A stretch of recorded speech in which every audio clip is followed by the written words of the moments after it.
Você está preparado para o fim?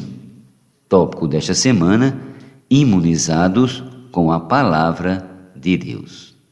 Sábado, meta de hoje, leitura das páginas 40 a 45. A palavra de Deus como referência. O resultado da apostasia é a perda da palavra como referência.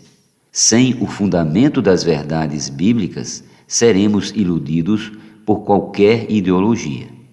Este é o significado da advertência de Paulo em 2 Tessalonicenses 2:2.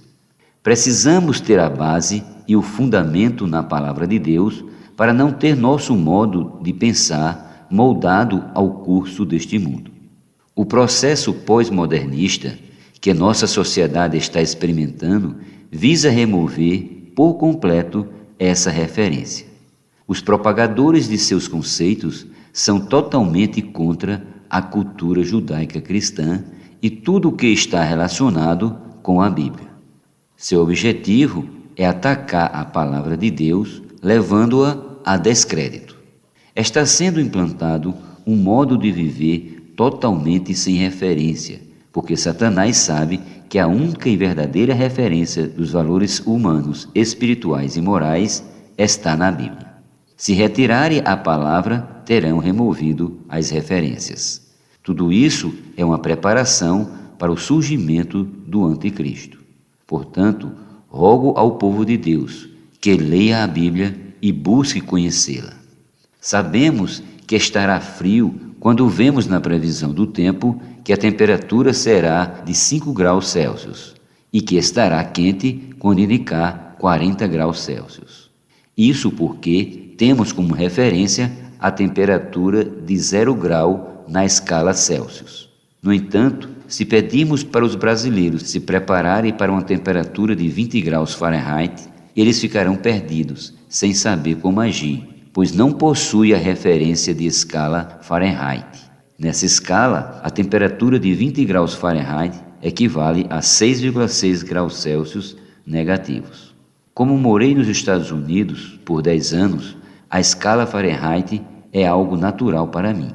Se temos como referência a palavra de Deus, reagiremos espontaneamente de acordo com seus princípios a tudo que nos sobrevier, pois a palavra do Senhor nos proporciona a estrutura interior necessária para suportar os ataques do inimigo. Porém, se não tivermos a palavra, seremos alvo fácil para a ação do mistério da iniquidade nos dias de hoje e para a ação do anticristo no futuro. A vacina é a pura palavra de Deus. O vírus da iniquidade infectou muitos cristãos que certamente perecerão se não se imunizarem imediatamente.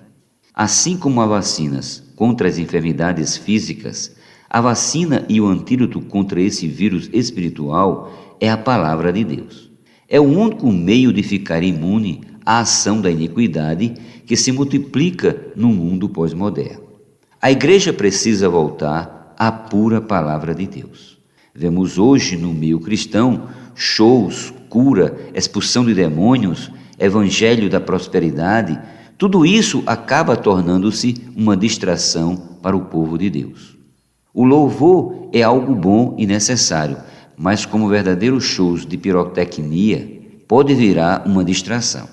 As pessoas já não são atraídas pela palavra e sua atenção está voltada ao entretenimento visual e à música em si. Em 1 Timóteo 1, do 3 ao 4, o apóstolo Paulo registrou o pedido que fez a seu jovem cooperador. Quando eu estava de viagem rumo da Macedônia, te roguei permanecesses ainda em Éfeso, para demonstrares a certas pessoas, a fim de que não se ensinem outra doutrina, nem se ocupe com fábulas e genealogias sem fim, que antes promove discussões do que o serviço de Deus na fé. A palavra doutrina nesse versículo é ensinamento. Em outras palavras, ele está dizendo para não ensinarem coisas fora da palavra de Deus e manterem o foco nela. Querido leitor, espero que você dê importância a isso. Precisamos nos voltar à palavra, pois ela salvará a nós e as pessoas ao nosso redor, preservando-nos da degradação. A pura palavra de Deus é a vacina contra o vírus da iniquidade. A palavra grega original para serviço no texto acima é oikonomia, economia em português, que literalmente significa administração de uma casa, de um lar, isto é, administração doméstica de uma família. Nos tempos antigos, havia o costume de as grandes famílias, com várias gerações, morarem juntas.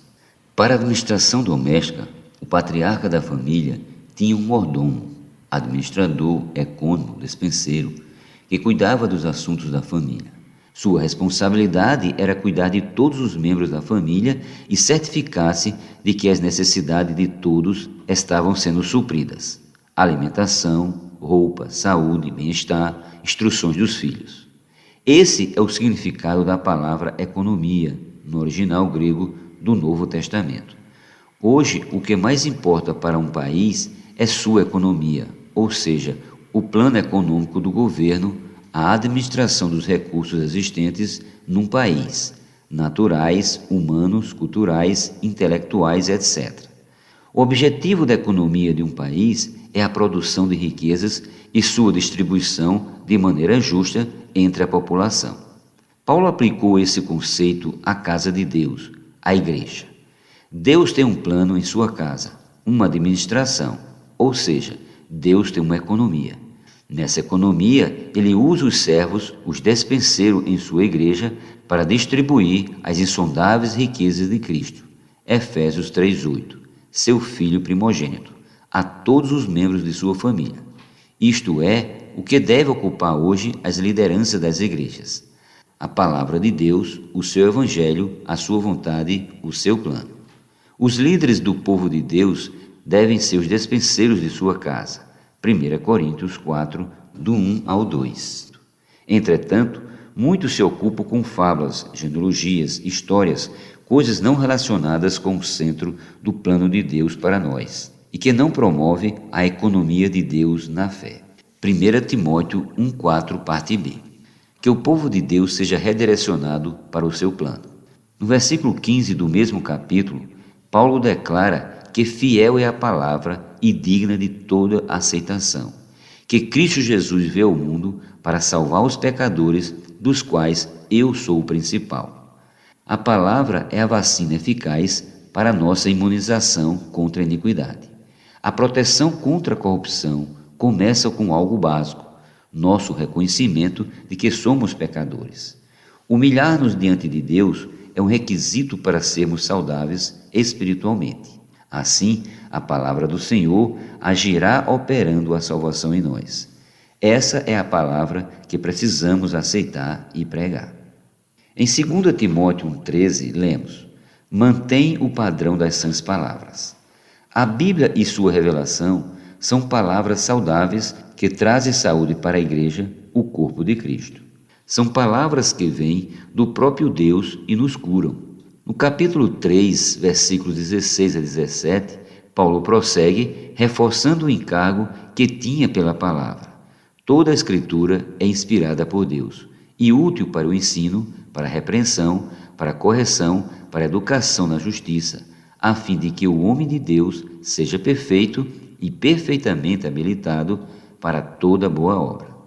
Essa vacina vem direto do sopro de Deus e, por sua eficácia, age em vários aspectos: no ensino, na repreensão, na correção e na educação. Precisamos diariamente desse medicamento todo inclusivo, que cura todos os males. É a palavra que nos torna servos de Deus perfeitos, ou seja, pessoas maduras e capacitadas para servir. A orientação do apóstolo Paulo foi bastante clara em 2 Timóteo 4,2, ao dizer: prega a palavra, insta, quer seja oportuno, quer não. Corrige, repreende, exorta com toda a longanimidade e doutrina. Com base nisso, foi gerado em meu coração um forte encargo que desejo compartilhar com os líderes das igrejas. No meio cristão, tem sido dada muita atenção a milagres, expulsão de demônios, curas, bandas de música e louvor, e pouca atenção à palavra. Por falta de fundamento bíblico, o povo de Deus está enfermo. Recentemente, ministrei essa palavra a um grupo de pastores em uma reunião de liderança de várias igrejas evangélicas. Logo depois, uma pastora procurou-me para agradecer a ajuda espiritual que tinha recebido e disse que estava orando com jejum havia um mês, pedindo a Deus que levasse seu povo de volta à palavra. Nessa reunião, o pastor que conduziu a oração, após a palavra, agradeceu ao Senhor porque em 40 anos de ministério nunca fora tão tocado como naquele dia. Essas reações confirmam que a igreja precisa de vacina. Há uma necessidade urgente da palavra para dar direção, guiar e fortalecer o povo de Deus, preparando para a vinda do Senhor Jesus. Os líderes cristãos são responsáveis por imunizar os filhos de Deus com a vacina divina, seja em nosso viver diário, seja no viver coletivo com os irmãos na igreja. Nosso centro e foco deve ser a palavra de Deus. Em 1 Timóteo 3, do 14 ao 15, vemos a definição de casa de Deus. Escrevo-te estas coisas, esperando e ver-te em breve, para que, se eu tardar, fique ciente de como se deve proceder na casa de Deus, que é a igreja do Deus vivo, coluna e baluarte da verdade. A igreja é coluna e baluarte da verdade. Isso é maravilhoso. A verdade é a palavra de Deus. Como coluna, ela é o sustentáculo, o que mantém a igreja em pé. Como baluarte, é uma fortaleza que consegue repelir todos os ataques do inimigo. Por isso precisamos conhecer a palavra de Deus e nos envolver com ela. Essa palavra é a verdade que nos liberta e nos dá base e firmeza. Sem ela, não há sustentação. No capítulo 4, versículo 6, lemos: Expondo estas coisas aos irmãos, serás bom ministro de Cristo Jesus, alimentado com as palavras da fé e da boa doutrina que tens seguido. A melhor imunização é a alimentação adequada. Quando você alimenta corretamente o seu corpo, sua imunidade fica forte e pode resistir à gripe, por exemplo.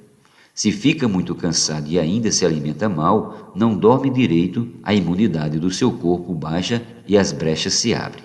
Nós precisamos realmente da palavra, estar alimentados com as palavras da fé e do bom ensinamento que temos seguido. A condição primeira para ser um bom ministro de Cristo e expor a palavra aos irmãos é estar bem alimentado. Se você estiver fraco e subnutrido, como alimentará outros? A expressão tem seguido, nesse versículo, tem o sentido de seguir de perto. Esses são os conselhos do apóstolo para Timóteo, que estava numa igreja em situação de degradação. Poucos se alimentam hoje da palavra de Deus. Muitas vezes os líderes preparam uma mensagem para pregar aos outros, mas não aplicam a palavra a si mesmos. Antes de tudo, é necessário aplicar a palavra a nós mesmos. Só podemos alimentar outros se estivermos bem alimentados. Em 1 Timóteo 4,15, temos mais alguns conselhos de Paulo a Timóteo que também devemos aplicar a nós. Medita estas coisas e nelas sê diligente, para que o teu progresso a todos seja manifesto. Não podemos ser preguiçosos, pelo contrário, devemos ser fervorosos de espírito para servir ao Senhor. Romanos 12:11. Isso nos levará ao progresso. Oro ao Senhor para que todos os leitores deste livro tenham uma mudança em sua maneira de pensar e valorize mais a palavra aplicando em seu viver. Assim, cada dia que passa, cresceremos mais espiritualmente até chegarmos à completa maturidade. Efésios 4:13. Para progredirmos, o que pregamos não pode ser apenas para os outros, mas primeiramente para nós. Quando eu prego o Evangelho, falo com tanta convicção que eu mesmo me converto novamente. Mas se nem eu me converto com o que falo, como converterei outros? Primeiro, nós mesmos precisamos ser tocados pela palavra, e só então outros serão tocados em seu interior. Sempre que prego algo, é porque o Senhor já me falou antes que eu precisava daquela palavra. Em 1 Timóteo 4,16, lemos: Tem cuidado de ti mesmo e da doutrina. Continua nesses deveres, porque fazendo assim, salvarás tanto a ti mesmo como aos teus ouvintes. Em viagens de avião, são dadas instruções de segurança antes do voo. A orientação para os casos de descompressão da cabine é muito ilustrativa.